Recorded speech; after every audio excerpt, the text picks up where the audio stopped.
Teachings of Lord Caitanya the Golden Avatar, a treatise on factual spiritual life, by His Divine Grace, A.C. Bhaktivedanta Swami Prabhupada, founder Acharya of the International Society for Krishna Consciousness.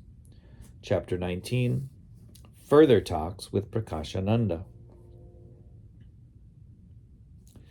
Bhava is the transcendental ecstatic attachment for Krishna, which results from perfectly understanding that the person Krishna and the name Krishna are identical.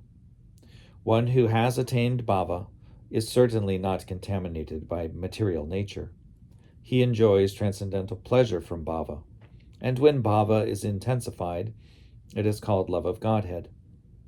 Lord Caitanya told Prakashananda Saraswati that the holy name of Krishna, the Maha Mantra or great chant, enables anyone who chants it to attain the stage of love of Godhead or intensified bhava.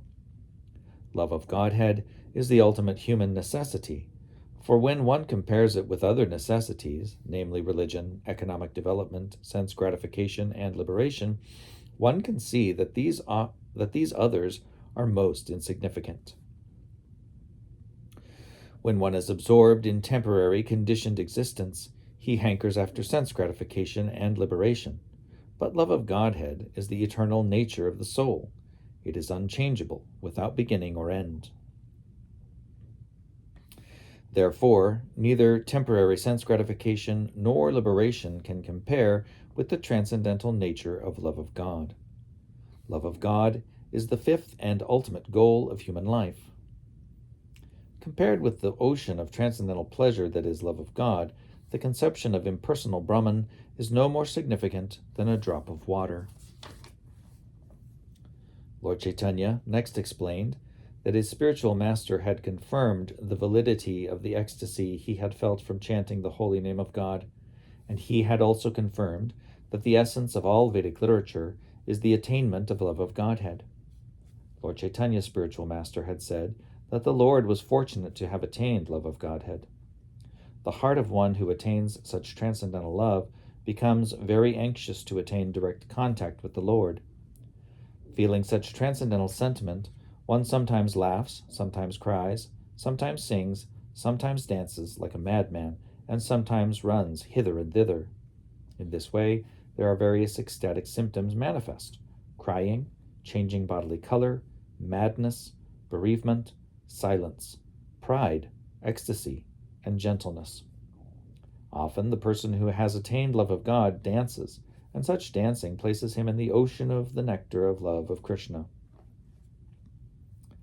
Lord Caitanya said that his spiritual master told him, quote, "It is very good that you have attained such a perfectional stage of love of Godhead. Because of your attainment, I am very much obliged to you," unquote.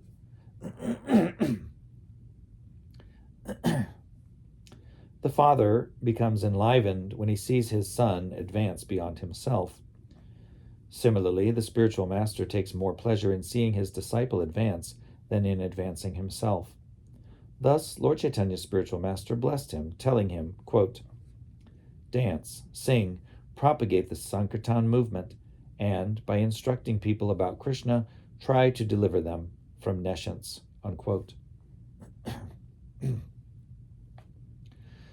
Lord Caitanya's spiritual master also taught him the following very nice verse from Srimad Bhagavatam 11:2-40. Evang vrata swapriya nama kirtaya jata nurago druta chitta uchai hasa tyato roditi roti gayatya un madavan nrityati loka bahya. Quote, "A person who constantly engages in devotional service to Krishna by chanting his holy name becomes so transcendently attached to the chanting that his heart becomes softened without extraneous endeavor. When this happens, he exhibits transcendental ecstasies by sometimes laughing, sometimes crying, sometimes singing, and sometimes dancing. Not exactly in an artistic way, but just like a madman," unquote. Lord Caitanya further informed Prakashananda Saraswati, quote, "Because I have full faith in my spiritual master's words, I always engage in chanting Hare Krishna, Krishna Krishna Hare Hare, Hare Rama, Rama Rama, Hare Hare. I do not know how I have become just like a madman, but I believe the name of Krishna has induced me. I have realized that the transcendental pleasure derived from chanting Hare Krishna, Krishna Krishna, Hare Hare, Hare Rama, Rama Rama, Hare Hare, is just like an ocean, in comparison to which all other pleasures, including the pleasure of impersonal realization, are like the shallow water in canals." Unquote. It appears from the talks of Lord Caitanya that a person who cannot keep his faith in the words of the spiritual master and who acts independently cannot attain the desired success in chanting Hare Krishna. In the Vedic literature, it is stated that the import of all transcendental literature is revealed to one who has unflinching faith in the Supreme Lord and his spiritual master. Lord Caitanya firmly believed in the statements of his spiritual master, and he never neglected the instructions of his spiritual master by stopping his Sankirtan movement. Thus, the transcendental potency of the holy name encouraged him more and more in chanting Hare Krishna, the Maha Mantra. Lord Caitanya next informed Prakashananda that in the modern age, people in general are more or less bereft of spiritual intellect. When such people come under the influence of Shankaracharya's Mayavad, impersonalist philosophy, before beginning the most confidential Vedanta Sutra, their natural tendency toward obedience to the Supreme is checked. The supreme source of everything is naturally respected by everyone, but this natural tendency is hampered when one takes to the impersonalist conceptions of Shankar. Thus, the spiritual master of Lord Caitanya suggested that it is better not to study the Shariraka Bhasya of Shankaracharya, for it is very harmful to people in general. Indeed, the common man does not even have the intelligence to penetrate into the jugglery of words. He is better advised to chant the Maha Mantra, Hare Krishna, Krishna Krishna, Hare Hare, Hare Rama, Rama Rama, Hare Hare. In this quarrelsome age of Kali, there is no alternative for self-realization. After hearing the arguments and talks of Chaitanya Mahaprabhu, all the Mayavadi sannyasis who were present became pacified and replied with sweet words, quote, "Dear sir, what you have spoken is all true. A person who attains love of Godhead is certainly very fortunate, and undoubtedly you are very fortunate to have attained this stage. But what is the fault in the Vedanta? It is the duty of a sannyasi to read and understand the Vedanta. Why do you not study it?" Unquote. According to Mayavadi philosophers, the Vedanta refers to the Shariraka commentary of Shankaracharya. When impersonalist philosophers refer to the Vedanta and the Upanishads, they are actually referring to these works, as understood through the commentaries of Shankaracharya, the greatest teacher of Mayavad philosophy. After Shankaracharya came Sadananda Yogendra, who claimed that the Vedanta and Upanishads should be understood through the commentaries of Shankaracharya. Factually, this is not so. There are many commentaries on the Vedanta and the Upanishads made by Vaishnavacharyas, and these are preferred to those of Shankaracharya.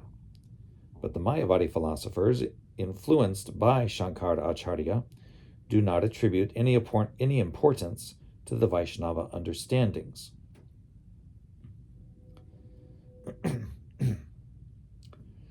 There are 4 different sects of Vaishnava acharyas, and each follows a different variation of personalism. Shuddhadvaita, Vishishtadvaita, Dvaitadvaita, and Achinta Veda Abeda. All the Vaishnavacharyas in these schools have written commentaries on the Vedanta Sutra, but the Mayavadi philosophers do not recognize them. The Mayavadis distinguish between Krishna and Krishna's body, and therefore they do not recognize the worship of Krishna by the Vaishnava philosophers.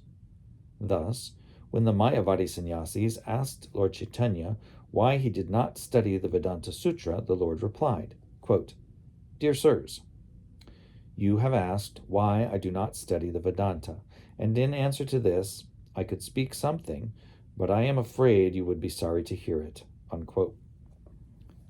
All the Mayavadi sannyasis replied, quote, We shall be very much pleased to hear you, because we see that you are just like Narayana, and your speeches are so nice, that we are taking great pleasure in them. We are very much obliged to see and hear you. Therefore, we shall be very glad to hear patiently and accept whatever you say, unquote. The Lord then began to speak on Vedanta philosophy as follows. The Vedanta Sutra is spoken by the Supreme Lord himself. The Supreme Lord, in his incarnation as Vyasadeva, has compiled this great philosophical treatise. Since Vyasadeva is an incarnation of the Supreme Lord, he cannot be likened to an ordinary person who has the 4 defects which arise due to contact with material existence. The defects of a conditioned soul are 1. He must commit mistakes. 2. He must be illusioned. 3. He must possess the tendency to cheat others. And 4. All his senses must be imperfect. We must understand that the incarnation of God is transcendental to all these defects. Thus, whatever has been spoken and written by Vyasadeva is considered to be perfect. The Upanishads and Vedanta Sutra aim at the same goal, the supreme absolute truth. When we accept the direct import of the Vedanta Sutra and Upanishads, that is glorious. But the commentaries made by Shankara Acharya are indirect and are thus very dangerous for the common man to read. For by understanding the import of the Upanishads in such an indirect, disruptive way, one practically bars himself from spiritual realization. According to the Skanda and Vayu Puranas, the word sutra refers to a condensed work which carries meaning and import of immeasurable strength without any mistake or fault. The word Vedanta means the end of Vedic knowledge. In other words, any book which deals with the subject matter indicated by all the Vedas is called Vedanta. For example, the Bhagavad Gita is Vedanta because in the Bhagavad Gita, the Lord says that the ultimate goal of all Vedic research is Krishna. Thus, one should understand that the Bhagavad Gita and Srimad Bhagavatam, which aim only at Krishna, are Vedanta. In transcendental realization, there are 3 divisions of knowledge called Prasthana Traya.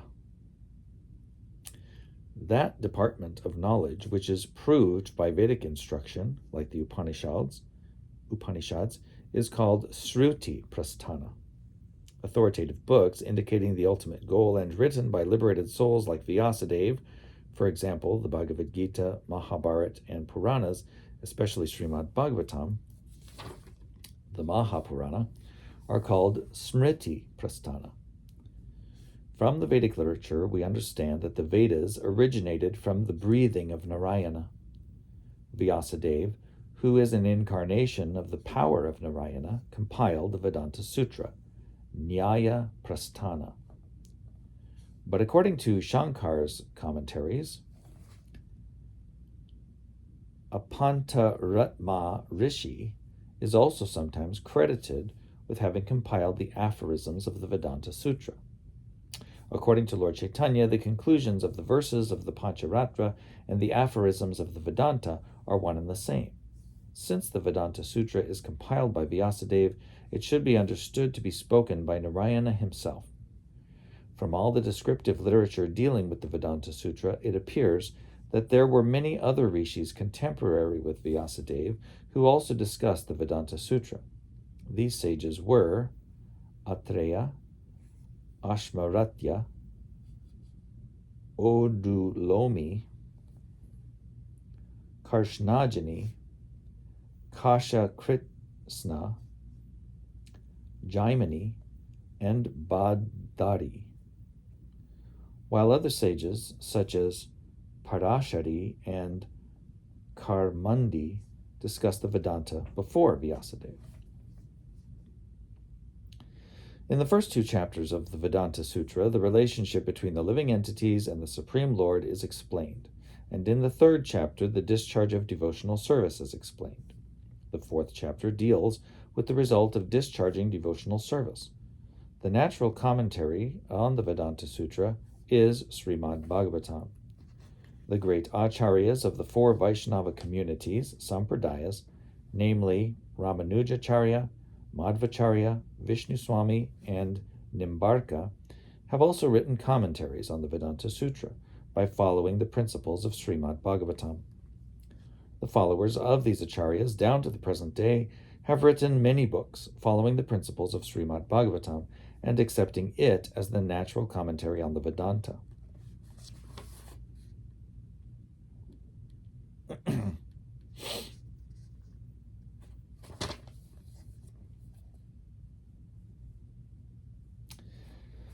Shankar's commentary on the Vedanta Sutra, known as the Shariraka Bhashya, is very much adored by the impersonalist scholars, but such materialistic commentaries are completely adverse to the transcendental service of the Lord. Consequently, Lord Caitanya said that direct commentaries on the Upanishads and Vedanta Sutra are glorious, but that anyone who follows the indirect path of Shankaracharya's Shariraka Bhashya is considered doomed. Lord Caitanya admitted that Shankaracharya was an incarnation of Lord Shiva, and it is known that Lord Shiva is one of the greatest devotees, a Mahajana of the Bhagavat school. There are 12 Mahajanas, great authorities on devotional service, and Lord Shiva is one of them. Why then did he adopt the process of Mayavad philosophy? The answer is given in the Shiva Purana, where the Supreme Lord tells Shiva, Dwa parado juge bhutva kalaya manushadishu swagamai kalpitais twang cha janan mad vimukhan kuru. Quote, in the beginning of the Kali Yuga, by my order, bewilder the people in general with Mayavad philosophy, unquote. In the Padma Purana, Lord Shiva tells his wife Bhagavati Devi, Maya vadam asachchastrang prachchanang bodham uchyate mayaiva kalpitang devi kolo brahmana rupina brahmanascha parang rupang nirgunang vakshyate maya sarva swang jagato pyasya mohanartang kalo juge vedante tu mahashastre mayavadam avaidikam mayaiva vakshyate devi jagatang nasha karanat. Quote, the Mayavad philosophy is veiled Buddhism.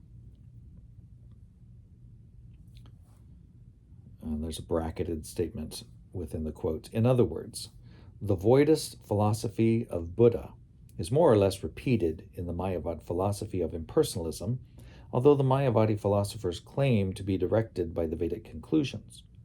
The quote continues, as a Brahmin boy, I manufactured this philosophy in the age of Kali to mislead the atheists. Actually, the Supreme Personality of Godhead has his transcendental body, but I describe the Supreme as impersonal. I also explain the Vedanta Sutra according to the same principles of Mayavad philosophy. Unquote. Lord Shiva continues speaking to Bhagavati Devi as follows. Srinu Devi Pravakshyami Tamasani Yata Kramam Yeshang Sravana Matrena Patityang Gyaninam Api Apartang Sruti Vakyanang Darshayal Loka Garhitam Karma Swarupa Tya Jyatvam Atra Cha Pratipadyate. Sarva karma paribrangshan naishkaram. No, let me start that one over. Sarva karma paribrangshan naishkarmyang tatra chochite. Paratma jivayor aikyang mayatra pratipadyate. Quote, My dear Devi, sometimes I teach Mayavad philosophy for those who are engrossed in the mode of ignorance. But anyone in the mode of goodness who happens to hear this Mayavad philosophy falls down, for when I teach Mayavad philosophy, I say that the living entity and the Supreme Lord are one and the same. Unquote. Sadananda Yogendra, one of the greatest Mayavadi acharyas, has written in his book Vedanta Sara, quote, The absolute truth of eternity, knowledge, and bliss is Brahman. Ignorance and all products of ignorance are non-Brahman. All products of the three modes of material nature are covered by ignorance, and all are different from the supreme cause and effect.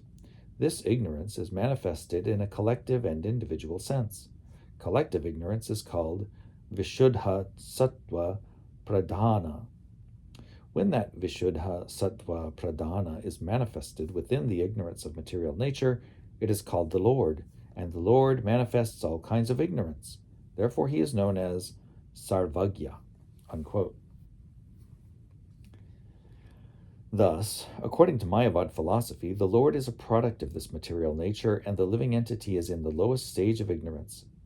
That is the sum and substance of Mayavad philosophy.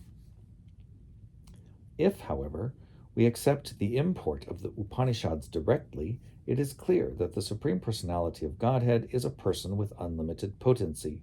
For example, in the Shvetashvatara Upanishad, it is stated, quote, The Supreme Personality of Godhead is the origin of everything, and he has multiple potencies. The Supreme Personality of Godhead is transcendental to the cosmic manifestation. He is the origin of all religion, the supreme deliverer, and the possessor of all opulences. I understand the Supreme Personality of Godhead to be just like the sun, profusely distributing his energies while situated beyond the cloud of this material cosmic manifestation. He is the Master of Masters, and he is the Supreme of Supremes. He is known as the greatest Lord, the Personality of Godhead. His multiple potencies are variously distributed. Unquote. Also, the Rig Veda 1:22:20 states that Vishnu is the Supreme, and that saintly persons are always anxious to see his lotus feet. And in the Aitareya Upanishad it is stated that the cosmic manifestation came about when the Lord glanced over material nature. 1:1:1-2. This is confirmed by the Prasna Upanishad 6:3. The negative descriptions of the Lord which occur in the Vedic literature, such as Apani Padaha, quote, the Lord has no hands or feet, unquote, indicate that the Lord has no material body and no material form. But he does have his spiritual transcendental body and his transcendental form. Because the Mayavadi philosophers misunderstand his transcendental nature, they explain him as impersonal. The Lord's name, form, qualities, entourage, and abode are all in the transcendental world. How can he be a transformation of this material nature? Everything connected with the Supreme Lord is eternal, blissful, and full of knowledge. In effect, Shankaracharya preached Mayavad philosophy to bewilder a certain type of atheist. Actually, he never considered the Supreme Lord, the personality of Godhead, to be impersonal, without body or form. It is best for intelligent persons to avoid lectures on Mayavad philosophy. We should understand that the Supreme Personality of Godhead, Vishnu, is not impersonal. He is a transcendental person, and the basic principle of the cosmic manifestation is his energy. Mayavad philosophy cannot trace the energy of the Supreme Lord back to its source, but all Vedic literatures give evidence of the Supreme Lord's various energetic manifestations. Vishnu is not a product of material nature, but material nature is a product of Vishnu's potency. The Mayavadi philosophers understand Vishnu to be a product of material nature, but If Vishnu is a product of material nature, he can only be counted among the demigods. One who considers Vishnu to be a demigod is certainly mistaken and misled. How this is so is explained in the Bhagavad Gita 7:13 through 14. Quote, deluded by the three modes of material nature, the whole world does not know me, who am above the material nature and inexhaustible. My material nature is so powerful that it is very difficult to surpass its spell, even for the greatest scholar, but those who have surrendered unto me can easily cross beyond it. Unquote.